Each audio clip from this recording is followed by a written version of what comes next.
Shabbat, Daf, Nunchet Amud Bet. Nous avons vu dans le Hamoud précédent que les cloches, ou alors les écussons, qu'on met sur les animaux, soit sur leur cou, soit sur leurs vêtements, les animaux qui ont un vêtement, comme par exemple un cheval ou un âne, eh bien, même un chien aujourd'hui, eh bien, ils ne doivent pas sortir Shabbat avec, parce qu'ils vont donner l'impression qu'on va les vendre au marché. C'est ça qu'on leur met des cloches, on met des clochettes pour les embellir, des écussons. Mais, au niveau de la Touma, ils ne reçoivent pas la Touma. Pourquoi? Parce qu'ils servent à un animal. Tout ce qui sert à un animal ne reçoit pas la Touma, même si c'est dans la maison d'un mort. Ensuite, la Gemara pose une question là-dessus, elle dit, ce principe, il a un problème, pourquoi? Parce qu'on minou zouk shel behema tamé. Une cloche qu'on a mis, une clochette qu'on a mis sur une behema, il peut devenir tamé.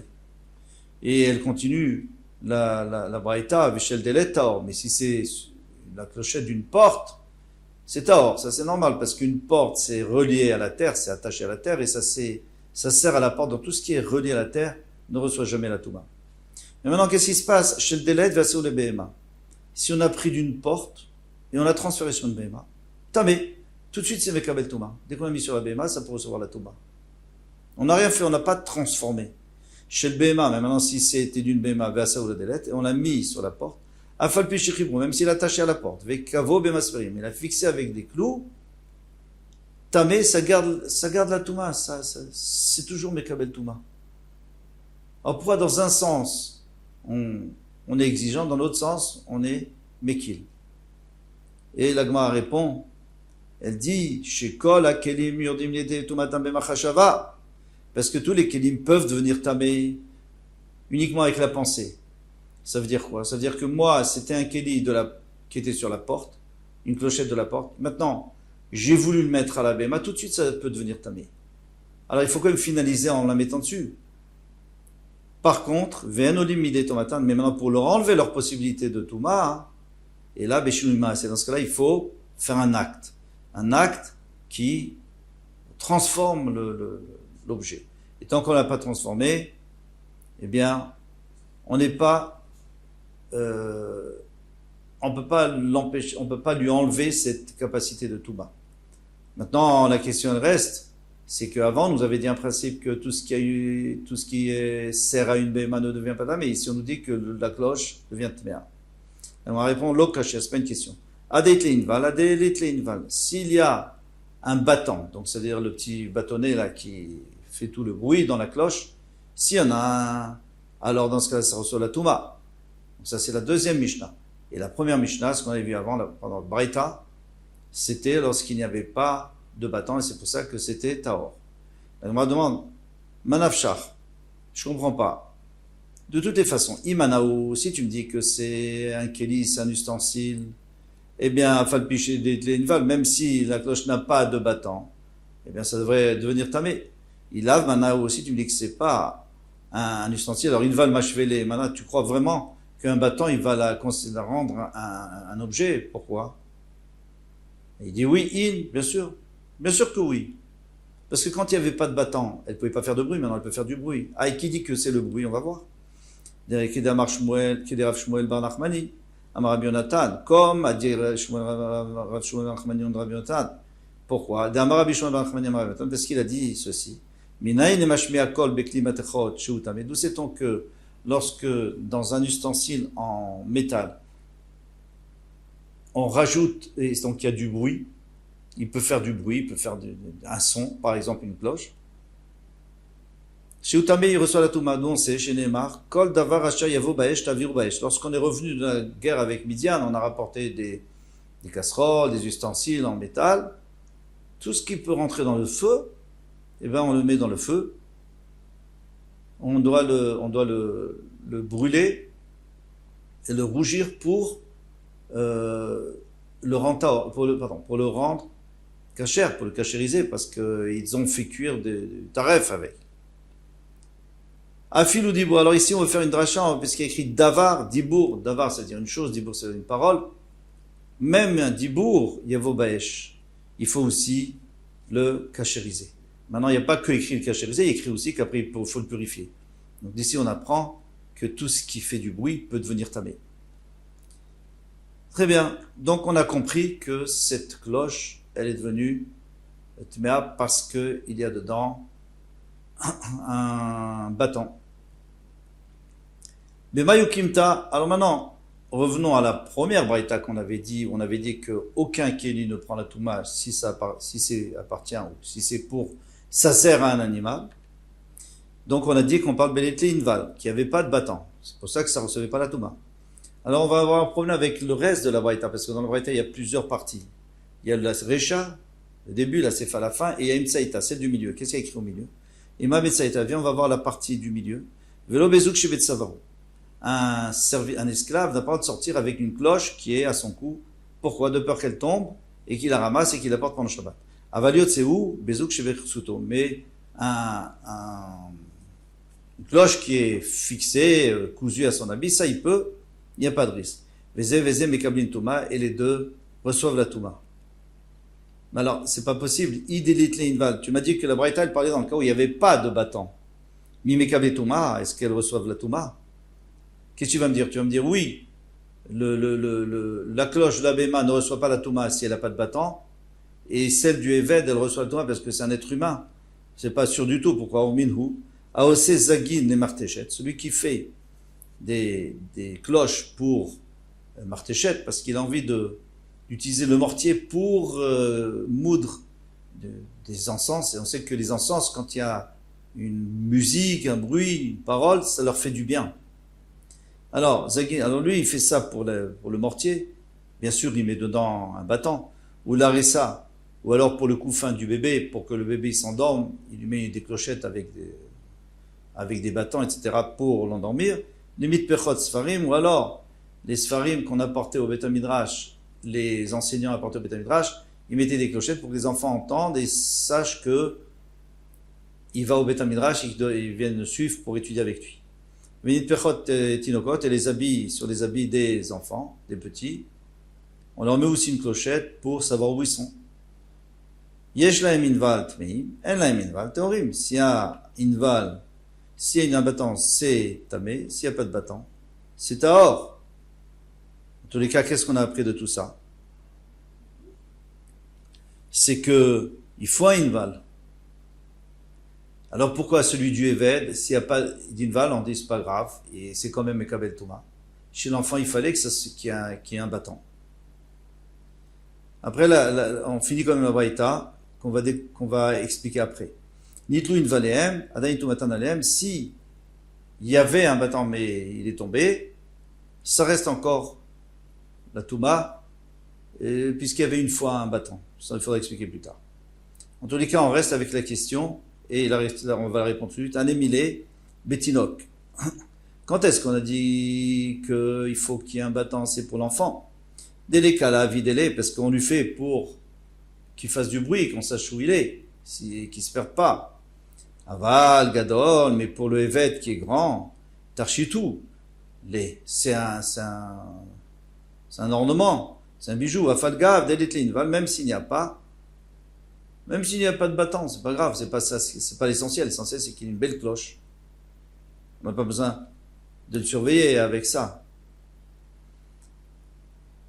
Donc, en conclusion,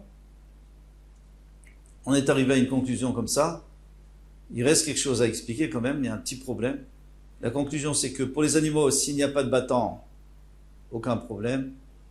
Pour les êtres humains, ça dépend. Les enfants, il faut qu'il y ait un bâton. Les avadim, les esclaves, il n'y a pas besoin, même s'il n'y a pas de bâton. Il reste un petit problème, c'est pourquoi est-ce que pour l'animal, il faut un bâton? Parce que l'animal, si on lui met une clochette sans bâton, c'est juste pour embellir l'animal, donc c'est pour lui. Si c'est pour lui, on avait dit que tout ce qui sert à un animal ne devient pas tamé. Mais si on lui met une clochette, on lui met un bâton, c'est pour que son propriétaire puisse le retrouver. Alors là, ça sert le propriétaire, ça sert à l'homme. Et c'est pour ça que c'est Mekabel Touma. Maintenant, on va analyser la dernière partie de cette braïta. Qu'est-ce qu'elle nous disait? Elle nous disait que tout ce dont on a parlé, c'est quand il n'y avait jamais de bâton. Donc c'était jamais un kéli. Mais dans le cas où il faut un battant, disons pour les enfants ou pour l'animal. Mais maintenant, si il y avait un battant et il est tombé, qu'est-ce qui se passe? Normalement, ça garde la touma. Pourquoi? Amar mar nitlu in velem adain tumatan alehem. Et ça garde la touma. Les maïchazou, à quoi sert-il? Ils ne servent plus à rien, puisque tout leur but c'était de faire du bruit. S'ils font plus de bruit, ils ne servent plus à rien. Donc un ustensile cassé n'est plus tamé. Ça c'est connu. Amar Abaye, Abaye a dit, puisque n'importe qui peut remettre ce battant, parce que c'est juste un petit crochet, il faut l'accrocher à l'intérieur, on n'a pas besoin d'un artisan, alors ça ne s'appelle pas que le kéli est cassé. Un ustensile cassé, c'est un ustensile qu'on a besoin de réparer, ou qu'on jette, ou éventuellement on répare par un artisan. Mais si on peut soi-même le remettre, ça s'appelle qu'il n'est pas cassé. Très bien. Et là-dessus, Rava ne va pas accepter cette réponse. Et après, il faudra trouver une autre réponse. Métiv Rava. Rava a objecté, Azouk Veinval, Chibour. Si vous avez une cloche et avec son battant, Chibour, c'est-à-dire c'est le même kéli. Si par exemple quelqu'un qui est tamé touche le cloche, le battant devient tamé. Le battant, la cloche devient tamé. C'est le même kéli. Maintenant, si on veut asperger l'eau de la vache rousse parce que c'est tamé met, c'est tamé par un mort, alors on asperge sur l'un et l'autre est taor aussi, parce que c'est le même kéli, encore une fois. On n'a pas besoin de mettre sur tout le kéli, on met sur un coin du kéli. Alors ça pose un problème sur Abaye. Pourquoi? Parce que chibour, ça veut dire quoi? Ça veut dire qu'il faut que ça soit attaché. Mais si c'est pas attaché, alors c'est pas le même kéli. Alors on voit bien que d'après Abaye, si, puisque n'importe qui peut le remettre, alors c'est comme s'il était attaché. Et si tu me dis, voici ce qu'il voulait dire, même si le battant n'était pas attaché, il s'appelle quand même le même kéli. C'est comme s'ils étaient attachés. Vatania, alors déjà c'est pas logique. Bon, mais même disons. Vatania, pourtant on a dit dans une braïta, Masporet shel prakim, le coiffeur il a des ciseaux, et quand il finit de travailler, généralement il sépare, il y a un clip, il déclipse et puis il les met de côté. Vizemel shel raïtani, et surtout un rabot d'un menuisier, il y a une lame qui peut s'abîmer, qui est dangereuse, donc il l'enlève une fois qu'il a fini son travail. Chibour la touma, ven chibour le hazar. Maintenant, on va prouver qu'ici, elles sont attachées à ce moment-là. Si elles ne sont pas attachées, il n'y a pas de problème. Mais si elles sont attachées, ils sont chibour la touma. Ils s'appellent le même kéli pour la touma pour devenir tamé. Ven chibour le hazar, mais ils ne sont pas le même kéli pour hazar, pour asperger. Gamrinan, on a dit, manafshach, de toutes les manières. Ichibour. Si tu me dis que c'est un chibour, si tu me dis que c'est considéré comme le même kéli, afilou le hazar, donc dans ce cas-là, tu peux aussi asperger un et l'autre aussi devient taor puisque c'est le même kéli. Après, tu me dis que non, ils sont séparés pour la hazar, pour les asperger de la vache rousse, de l'eau de vache rousse. Alors maintenant, qu'est-ce que tu vas me dire? Tu vas me dire que non, c'est pas vraiment rattaché, c'est pas le même kéli parce que chacun est indépendant, on a l'habitude de les séparer d'habitude. Afilou et tumanamilo, alors dans ce cas-là, si je touche, l'autre ne devrait pas être tamé. Alors Rabba il a répondu, il a dit non, il faut expliquer comme ça. Dvar Torah, selon la Torah, Beshat Melacha Chibour. Au moment où on travaille, ça s'appelle Chibour, ça s'appelle le même kéli, il n'y a aucun problème, tu peux le rendre tamé, tu touches un, l'autre est tamé aussi, tu purifies un, l'autre est pur aussi. Ben et Touma, ben Neaza, soit pour devenir tamé, soit pour se purifier. Chez l'Obesat, quand je dis purifier, c'est-à-dire asperger, pas mettre au mikvé, parce que mettre au mikvé, il faut le mettre entièrement, ça c'est sûr. Asperger l'eau de la vache rousse. Chez l'Obeshat Melacha, et no Chibour, l'Ole Touma, le Hazar. Maintenant, si c'est pas au moment du travail, et on va tout de suite, on comprend que c'est encore attaché, il n'a pas eu le temps de les détacher, eh bien, ça s'appelle pas le même kéli, ni pour la Touma, ni pour la Hazar, ni pour asperger. Les Gazrou al Touma chez l'Obeshat Melacha, et ils ont décrété que c'est tamé même quand c'est pas au moment du travail et que normalement ils sont déjà indépendants, et si je touche un, je devrais pas rendre tamé l'autre, je rends tout tamé, pourquoi? Mishum Touma chez Beshat Melacha, à cause d'une Touma qui serait au moment de la Melacha, parce que sinon quelqu'un va dire, tiens, lui, il a dit que c'est indépendant, donc c'est pas tamé. Alors même au moment du travail, on va toucher l'un, il va dire, non, bah, le reste, l'autre est indépendant, il n'est pas tamé. Velaza shi beshat melacha. Et maintenant, pour une aza, dans ce qu'on a aspergé shi beshat melacha, c'est au moment du travail. Normalement, ça serait bon si on mettait sur l'un, pas obligé de mettre sur les deux. On a interdit quand même, on a dit que c'est pas soul, pourquoi? Parce qu'après, quand ça sera pas au moment du travail, les gens vont dire, ouais, ben quand c'était au moment du travail, ils m'ont laissé asperger l'un pour en taire l'autre, eh bien, je le fais aussi en dehors du mlacha. En tous les cas, ici, c'est sûr qu'on parle dans un cas où ils sont attachés, soit pendant le travail, soit après le travail. Parce que si on dit qu'après le travail, il les a détachés, alors on n'avait pas besoin de faire la différence entre moment du travail et pas moment du travail. Il dit tout simplement attaché et détaché. Donc c'est sûr qu'on parle dans le cas où ils sont attachés. Puis c'est même pas logique de dire que s'ils sont détachés, tu vas asperger l'un et l'autre qui est à 1 kilomètre, il serait à hors. Ou même à 5 cm, ça revient au même. Voilà donc la question sur Abaye, qui revient. D'après toi, Abaye, peu importe. Que ce soit attaché, que ce soit pas attaché, que ce soit au moment du travail, que ce soit pas au moment du travail. De toute façon, n'importe qui peut le remettre. Ce ciseau, c'est rien, c'est un petit clip. Et si, un clip, pardon. Et si c'est le rabot, ben tu rentres la lame dedans. Donc, on voit que la réponse d'Abaye ne fonctionne pas. On verra Bezrat Hashem demain. La réponse de Rava. Kol Tuv, à bientôt. Bezrat Hashem.